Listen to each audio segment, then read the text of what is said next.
기도로 합독하도록 하겠습니다. 찾으셨으면 아멘. 합독합니다. 시작. 예수께서 주시되 내 마음을 다하고 목숨을 다하고 뜻을 다하여 주 너희 하나님을 사랑하라 하셨으니 이것이 크고 첫째 되는 계명이요 둘째도 그와 같으니 내 이웃을 내 자신같이 사랑하라 하셨으니 아멘. 아멘.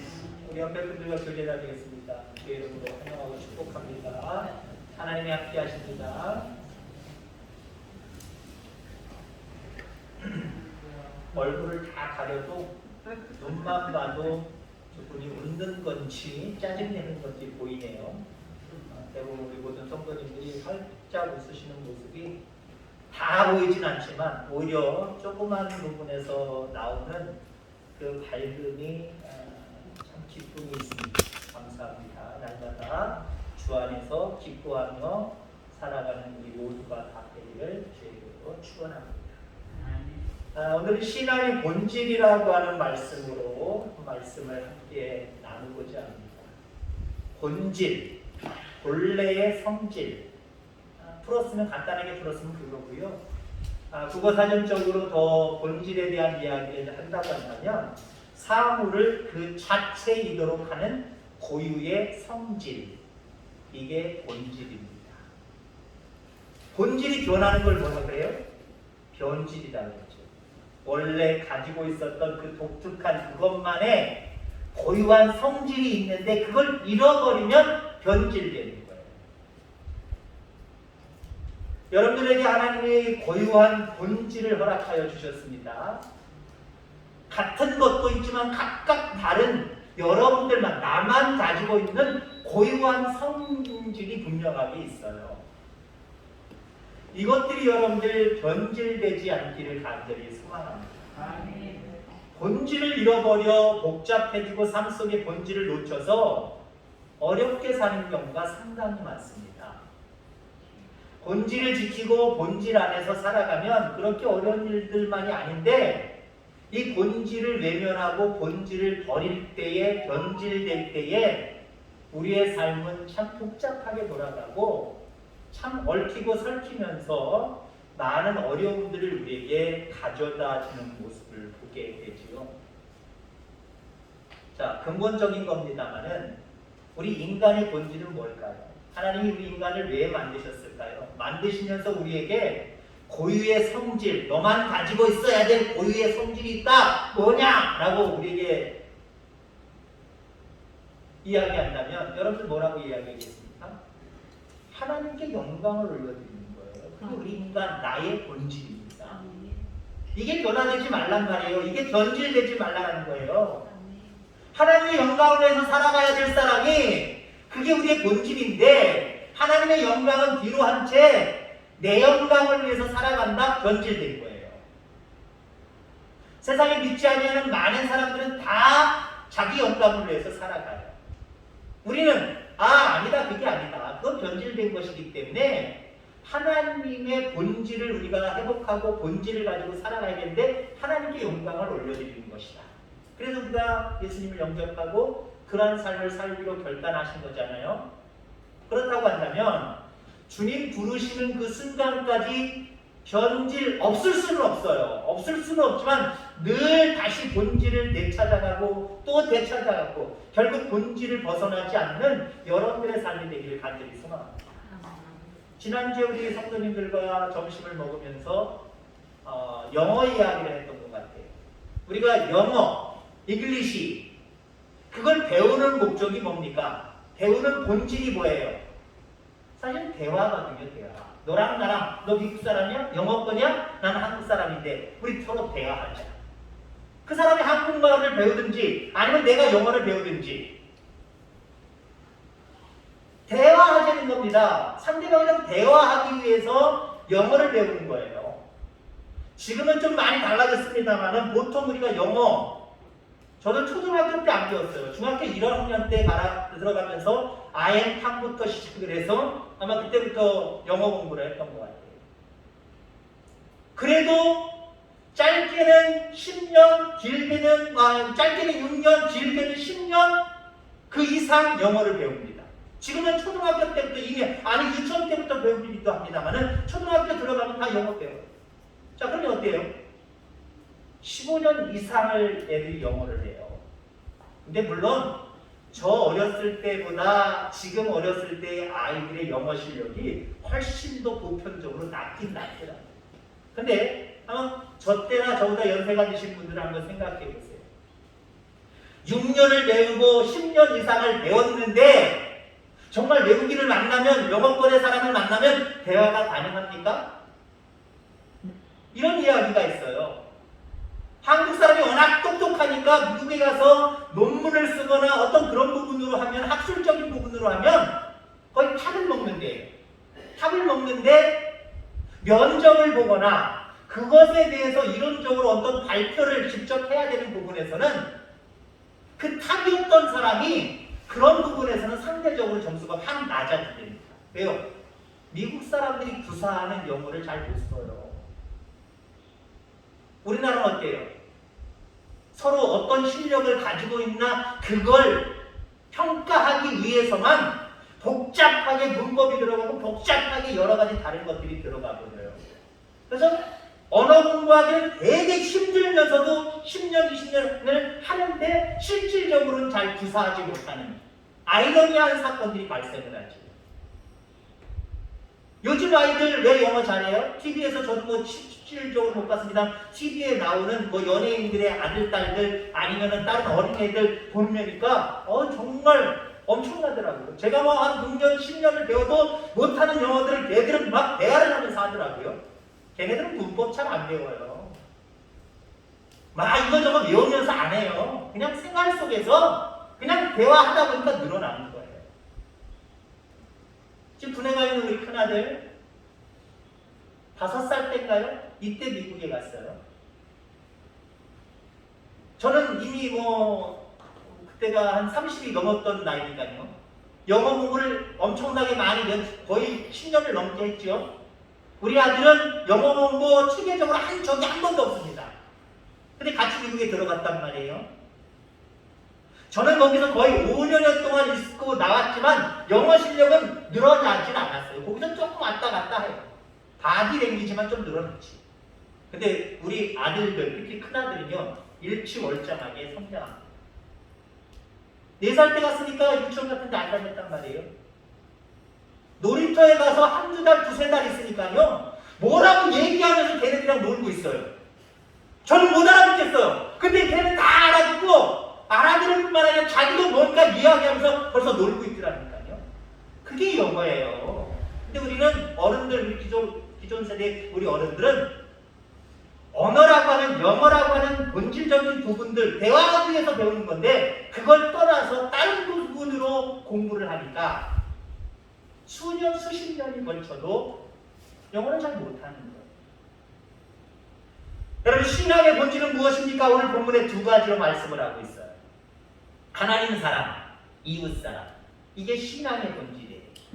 하나님은 우리를 왜 구원해 주셨어요? 왜 하나님의 자녀 삼아 주셨어요? 우리로 이 땅에 있는 동안 하나님 사랑하라고. 아멘. 이웃을 사랑하라고. 그게 하나님께 영광을 돌려드리는 본질적인 삶이다라고 하는 겁니다. 아멘. 오늘 본문은 한 율법사가 예수님을 찾아와서 율법 중에 가장 중요한 율법이 무엇입니까? 라고 질문할 때에 대답하신 내용의 말씀입니다. 첫째는 하나님 사랑이라, 둘째는 이웃을 내 몸같이 사랑해라. 아주 크고 귀한 강력한 본질적인 말씀을 하고 계십니다. 하나님 사랑, 수직적인 사랑을 얘기하는 거예요. 우선순위를 하나님께 드리고 내 권위와 권리를 주께 이양하는 거예요. 나는 없습니다. 내 위에 주님이 계십니다. 내 주권 없습니다. 주님께 모든 것들을 맡깁니다. 주님이 주장하시고 인도하여 주시옵소서. 내 주여 뜻대로 행하시옵소서. 아멘. 이게 하나님 사랑이에요. 견지는 뭡니까? 하나님 사랑해요. 날 구원해 주셔서 감사해요. 주님 뜻대로 살게요. 하면서 내가 내 삶에 내가 주인이 되어서 내 주권이니까 내 권리니까 라고 살아가는 것 자체가 견지예요. 물론 그럼에도 불구하고 하나님이 이 마음대로 해 라고 우리에게 자유의지를 주셨습니다만 그래도 우리의 삶의 본질적인 부분에서 하나님께 주권이 있다는 거예요. 하나님께 권리가 있다는 거예요. 하나님의 뜻대로 나를 이끌어 가시옵소서, 뜻대로 행하시옵소서. 이게 하나님 사랑이에요. 이 본질이 변함이 없기를 주의 이름으로 축원합니다. 두 번째 이웃 사랑을 얘기하고 있죠. 수평적인 사랑을 이해하기를 하는 겁니다. 하나님께 받은 은혜와 복음의 능력을 가지고 이웃을 대하는 거예요. 이웃을 사랑하는 거예요. 이건 선택이 아니라 필수라는 거죠. 어떤 분이 그런 얘기를 하고 했어요. 교회의 본질적인 부분을 제가 생각하면서 말씀을 나눈 겁니다. 어떤 분이 뭐라고 얘기했냐면 교회는 어떤 교회가 되어야 되냐? 주유소 같은 교회가 되어야 된다라고 말씀하셨어요. 저도 어떤 깊은 은혜를 받았습니다. 여기서 말하는 주유소는 기름을 취급하는 주유소를 얘기하는 게 아니에요. 주인, 주, 있을 유, 장소. 교회의 본질은요, 주인, 하나님이 이곳에 있어야 되는 거예요. 교회의 본질은 그거예요. 저도 아까 여러분들에게 기도 제목을 드리고 저 혼자 기도하면서 그런 기도를 드렸어요. 하나님 주님이 이곳에 임재하시지 않으면 우리의 모든 예배 행위는 다 아무것도 아닙니다. 그렇잖아요, 여러분들. 여러분들이 아무리 열심히 있고 크게 찬송을 하고 말씀을 아주 많이 읽고 많이 들어도요, 이곳에 하나님이 함께 하시지 않으면 교회의 본질을 잃어버리는 거예요. 왜 하나님이 이곳에 함께 하시지 않느냐? 물론 그렇다는 얘기는 아니지만 왜 하나님이 이곳에 계시지 않느냐? 심각하게 생각해봐요. 교회의 본질은요, 하나님이 그곳에 주인으로 계셔야 돼요. 그래 주유소입니다. 주유소 같은 교회. 주유소 같은 가정이 되시기를 주의 이름으로 축원합니다. 여러분들이 주인 되지 말고요, 진정으로 하나님이 가정을 허락해 주셨을 때 그 가정의 본질은 그것에 주님을 모시려는 거예요. 주인으로 모시려는 거예요. 그리고 살아가면요, 하나님이 영광을 받으실 뿐만 아니라 하나님이 그곳의 주인으로 임재하세요. 그리고 통치하시기 시작해요. 이끌어가시기 시작해요. 내 뜻대로 이끄는 게 아니라 하나님의 뜻대로 이끄시기를 원하세요. 그런데 여러분들, 내 뜻대로 이끄시지 않는다고 여러분 놀라워하거나 아니면 하나님 앞에 하소연하고 하나님 앞에 원망하지 마시기 바랍니다. 나보다 나를 더 잘하시는 분이 하나님이에요. 생각해보세요. 아이들한테 네 소원이 무엇이냐? 아이들이 얘기할 수 있는 그 모습과 내가 저 아이를 위해서 내가 뭘 해줄까? 아이가 그걸 부모님한테 맡겼으면 오히려 나중에는요, 자기가 생각했던 것보다 더 좋은 것을 갖게 되어 있어요. 더 좋은 혜택을 받게 되어 있어요. 고작 아이들한테 얘기해봐. 너 필요한 게 뭐야? 아빠가 뭐 해줬으면 좋겠니? 기껏 해야 짜장면요. 아니면 자동차 장난감 그 정도밖에 요구하지 않겠습니까? 그런데 내가 저 아이를 위해서 내가 무엇을 해줄까? 너 뭐를 해줄까? 몰라요. 아빠가 알아서 해주세요. 그게 더 훨씬 현명하고요. 물론 값어치적인 부분을 얘기하는 건 아닙니다만은 더 귀한 것, 근본적인 것을 위해서 그 아이를 위해서 해주게 되어 있어요. 왜? 인생을 그만큼 더 살았기 때문에 아이가 생각하는 것보다 훨씬 더 그 아이에 대해서, 그 형편에 대해서, 상황에 대해서 저 때는 뭐가 필요하겠다 더 잘합니다. 그렇습니다, 여러분들. 내가 내 스스로 내 가정의 내 자신의 주인이 되려고 하면요, 하나님 그곳에 계시지 않아요. 하나님 그곳에 주인으로 계시지 않아요. 그러면 내 뜻대로 다 되어질 것 같지만 사실 내 뜻대로도 안 돼요. 그러나 내 뜻을 버리고 하나님 내 가정에 내 교회에 내 신령 가운데 주인이 되어 주옵소서 라고 주유소 같은 교회, 주유소 같은 가정, 주유소 같은 성도로 살아가면요, 하나님이 여러분들을 더 잘 아시기 때문에 필요한 모든 것들을 공급하여 주시는 줄 기억하기를 바랍니다. 자, 오해 없이 들으시기 바랍니다. 주님은 아무데나 계시지 않습니다. 이게 무슨 말이에요? 무지하게 어디든 계시는 게 하나님이잖아요. 근데 지금 말씀을 선포하면서 하나님은 어디든 계시지 않습니다 라고 말씀했어요. 그래서 오해 없이 들으시라는 거예요. 그 얘기는요, 하나님께 내 주권을 맡기고 하나님을 의지하고 바라보는 곳에는 하나님 함께 계시지만 하나님 필요 없어요. 내 삶의 주인은 나예요. 자기가 주인이 되어서 살아가는 그곳은 하나님 인지 안 하신다는 거예요.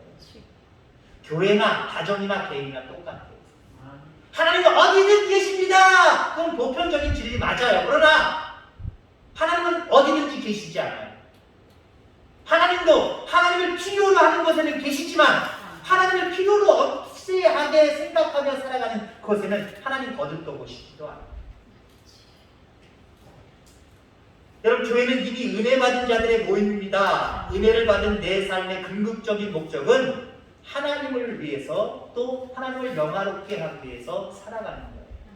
이 본질을 잊어버리지 않는 저와 여러분들 다 되기를 주의 이름으로 축원합니다. 자, 그러니 내가 내 뜻을 이루기 위해서 혹은 내가 내 삶의 주인이 되기 위해서 하나님을 이용하고 있는지 우리는 스스로 살펴야 되고요. 교회가 하나님을 이용하는 자들의 공동체가 되고 있지 않은지 우리 교회 스스로를 돌아봐야 되고요. 가정을 그렇게 돌아봐야 되고요. 온전히 하나님의 주권이 세워지는 교회, 하나님의 주권이 세워지는 가정, 여러분들 다 되어주기를 주의 이름으로 축원합니다. 자, 그런 모습으로 우리는 바뀌어야 됩니다. 내 마음과 뜻을 꺾고 목숨을 포기할 각오로 하나님을 따라가야 됩니다. 그리고 이웃을 내 몸처럼 사랑해야 됩니다. 받은 은혜를 잘 흘려보내서 시대를 살리고 많은 영혼을 살리는 그런 사명, 그런 본질의 사명을 우리는 감당해야 된다라고 합니다. 신앙적으로든 아니면 실제 삶이든 모든 것들의 문제들이 발생했을 때 그 원인을 가만히 우리가 분석해 보면요, 본질에서 떠났기 때문이다. 이걸 아마 발견할 수 있을 거예요. 가정적으로나 개인적으로나 삶에 어떤 문제가 있습니까? 그럴 때 다시 한번 본질을 한번 생각해 보시기 바랍니다. 뭔가 본질적인 것에서 벗어났기 때문에 그런 문제가 발생하는 거예요. 무리를 걸어갔던 베드로 문제가 발생합니다. 빠져버렸잖아요. 주님처럼 몇 걸음을 걸어갔지만 곧 있다가 빠져버렸잖아요. 왜 빠졌어요? 본질적인 얘기로 얘기하면 본질이 변질됐기 때문에. 나 주님만 생각하고 주님만 바라보고 살아가겠습니다. 이것이 변질됐어요. 주님만 바라볼 때는 아무 문제 없이 걸었단 말이에요. 근데 주님만 바라보겠다라고 하는 그 본질적인 생각이 변화되어서 파도를 바라보니까 그냥 빠지는 거예요. 그러니까 결국 베드로가 무리를 걷다가 빠지는 한 문제를 만난 것은 본질을 잃었기 때문에. 그러니까 모든 삶의 문제가 다 그렇다니까요. 우리의 삶 가운데 어떤 문제가 있을 때 물론 하나님이 시험하고 우리를 더 단단하게 하시려고 하는 거지만 그 속에는 본질을 다시 한번 생각해봐라. 이런 메시지가 숨어 있음을 여러분들 기억하게 되기를 주의 이름으로 축원합니다. 몇 가지 우리의 삶에 있어서 신앙생활에 있어서 본질적인 부분을 한번 생각해 보려고 합니다. 여러분, 성경 읽기의 본질은 뭘까요? 누가 많이 읽었느냐, 누가 더 정확하게 해석하느냐, 똑똑하게 해석하느냐, 그런 것들일까요? 물론 필요해요. 이해하는 성경을 읽을 때 많이 읽으면 좋지요. 근데 여러분들 생각해 보세요. 신학생들 사이에도 그렇습니다만 너 몇 독했어? 너 몇 독했어? 여전까지 몇 독했어? 이런 질문들이 날카롭게 서로에게 막 와요. 안 물어보면 참 좋은데 너 몇 독했어? 너 몇 독했어? 그러면 그것이 어떤 신학의 우월을 가르는 도구가 되버린다니까요. 너 그것까지 못했어? 야, 그리고 신학에 더 많이 읽어야 돼. 와, 엄청 많이 읽었다. 그럼 그 사람은 완벽한 사람입니까? 그 사람은 완전히 다 쫓아가야 되는 거예요? 물론 배울 건 배워야 되겠지만 성경 읽기의 본질은 누가 많이 읽었냐도 아니고요. 이 말씀을 어떻게 해석하느냐 이런 문제도 아니에요. 크게 하나님의 뜻에서 벗어나지 않으면 이렇게 해석할 수도 있고 저렇게 해석할 수도 있는 거예요. 여러분들 성경에 보면은 세례라는 말이 나옵니다. 특히 신약 성경에 세례라는 말이 자주 나오죠. 침례교 교인들은요, 거기에 분명히 세례라고 나와 있음에도 불구하고 침례라고 이렇게 이야기합니다. 읽기를 그렇게 읽어요. 아니, 침례라고 하든 세례라고 하든 하나님의 뜻에는 크게 벗어나지 않아요. 그러니까 서로 존중해야 돼요. 그 사람들이 그렇게 얘기하건 내가 이렇게 얘기하건 괜찮아요. 근데 본질적인 부분으로 들어가서 이게 이쪽 교단과 이쪽 교단으로 나누어질 일입니까?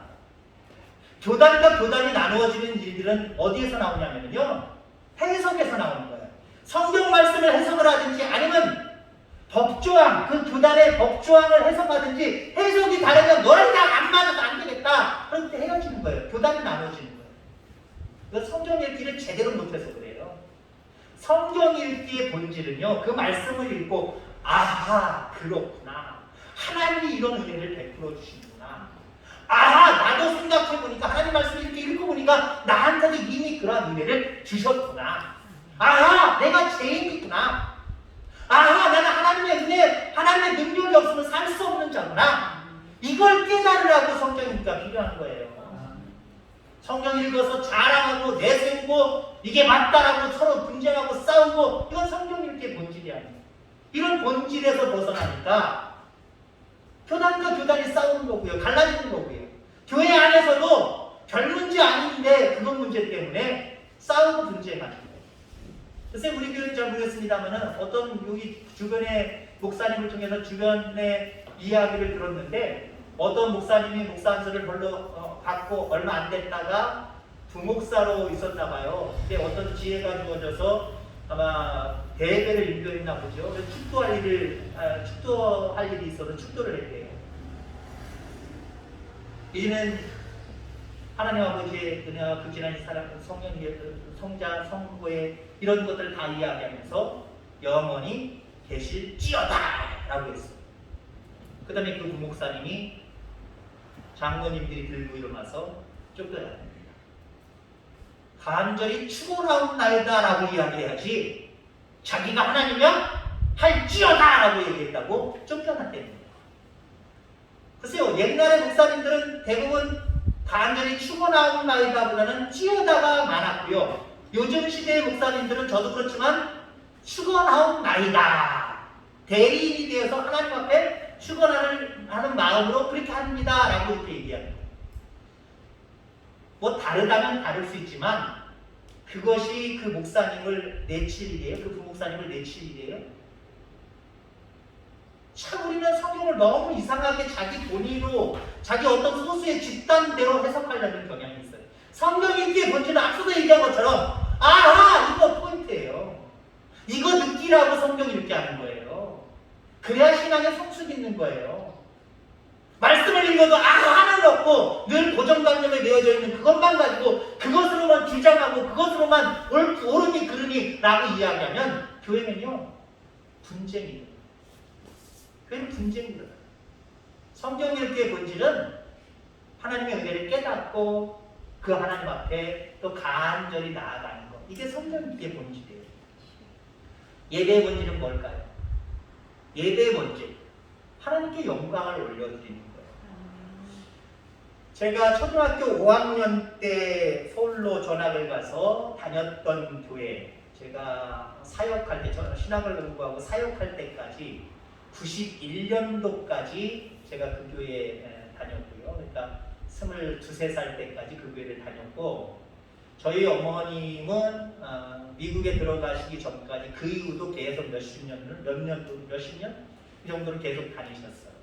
제2의 고향 교회죠. 거기 교회는 물론 바람직한 모습으로 그렇게 됐습니다만은 이화여대가 가까우니까요, 거기서 피아노 반주자를 어떻게 광고를 해서 데려왔고요, 지휘자를 데리고 왔어요. 근데 반주자는 모르지만 지휘자는 지금도 그 교회를 출석하고 있어요. 벌써 뭐 제가 20몇 살 때니까요, 벌써 한 30년 전 이야기예요. 지금도 그 교회를 다니고 있어요. 근데 여러분들, 요즘의 교회의 실태 중에 하나가 뭐냐면요, 좋은 반주자, 좋은 반주자 그냥 공짜로 쓰고 있잖아요. 이거 하나님의 영광이고 하나님의 기쁨인 줄 믿습니다. 감사하고요. 요즘의 추세는 큰 교회들이 그냥 교회 안에서 잘 치는 사람이 있으면 좋은데 더 전문적으로 치고 싶은 사람을 구하기 위해서는요, 광고를 내요. 예전에 제가 어렸을 때 20대 요때쯤 아마 제가 반주자가 한 그때 당시 30만 원 받았던 것 같고요. 지휘자가 한 80만 원인가 이 정도 받았던 것 같아요. 정확한 건 아니에요.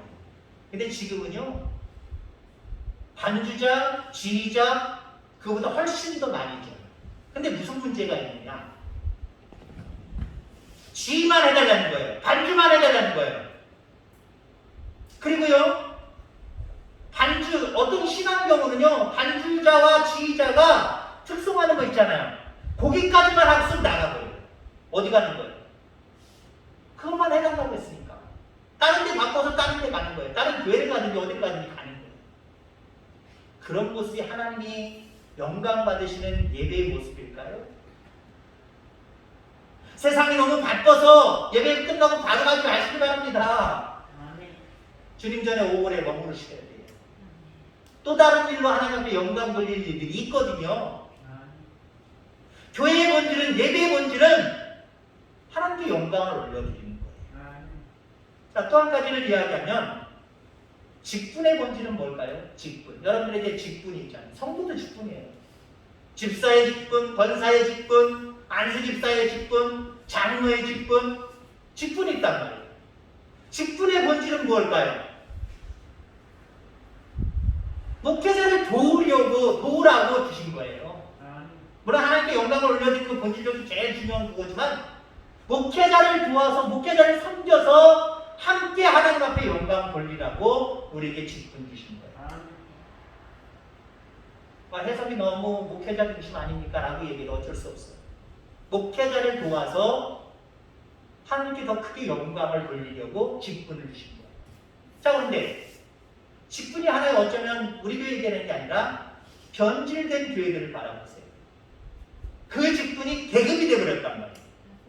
계급이 되어버리고 많이 몰려있는 그런 어떤 계급 속에서는 그 위의 계급에게 항용하거나 대드는 그런 모습으로 사용하고 있어요.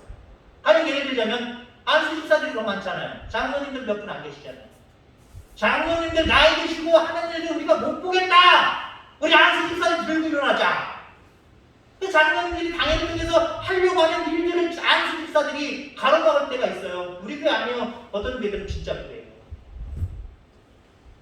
심하면 막 대들면서 싸우기까지. 그런 분들한테 왜 하나님이 직분 주셨는지 모르겠어요. 직분은 직분자끼리 서로 도와서, 때로는 목회자와 서로 도와서 협력해서 하나님 앞에 영광을 올려드리려고 그렇게 주신 거예요. 근데 직분이 요즘 날의 세계 속에서는 너무 변질되어 있어요. 교회 열심히 다니며 종교 생활을 하는 게 진짜 신앙생활이라고 착각하지 마시길 바랍니다. 교회만 다니는 사람이 되지 말고 하나님의 것, 하나님의 백성, 거룩한 택하신 족속이 되도록 우린 정신 차려야 돼요. 가라지가 되지 않냐고 알곡이 되도록 힘써야 돼요. 교회를 열심히 다니는데 하나님 나라와 주님의 뜻을 위해 나의 뜻을 꺾거나 희생하고 헌신한 적이 없다고 한다면 뭔가 잘못된 거예요. 본질에서 벗어난 거예요. 본질을 찾아야 돼요. 본질을 회복해야 돼요. 본질을 알면 많은 문제가 풀려가기 시작합니다. 반면에 앞서도 얘기했지만 본질을 잃어버리고 본질이 변화되면 자꾸 앞에 문제거리들이 발생하게 되어 있어요. 본질을 알면 문제거리들이 하나 둘씩 해결되어져 갑니다. 본질을 모르고 살아가면, 본질을 잃어버리고 살아가고 오히려 변질된 모습으로 살아가면 문제들이 자꾸 더 생기게 되어 있다는 겁니다. 거룩한 백성으로 택함받은 우리는 주님께서 찾으시는 그 본질의 예배와 신앙을 주님께 드리는 자들이 되어야 될 줄 믿습니다. 여러분들의 본질은 무엇입니까? 여러분들 신앙생활하는 그 신앙의 본질은 무엇입니까? 오늘 말씀으로 얘기하면 하나님 사랑하고 이웃을 내 몸과 같이 사랑하는 것, 이게 우리의 신앙의 본질이고 우리 자신들의 본질이어야 돼요. 아멘. 이것에 더 분주하고 시간을 투자하는 여러분들 되시기 바랍니다. 이거 두 개 띄워놓고 다른 것에 분주하고 다른 것에 시간을 더 투자하면 우리는 이미 변질되어져 가고 있는 거예요. 변질되어져 가는 성도들이 아니라 더욱더 우리 자신을 깨닫고 하나님의 본질을 되찾고 본질 속에서 하나님을 기쁘시게 하며 살아가는 저와 여러분들 다 되기를 주의 이름으로 축원합니다. 기도하겠습니다.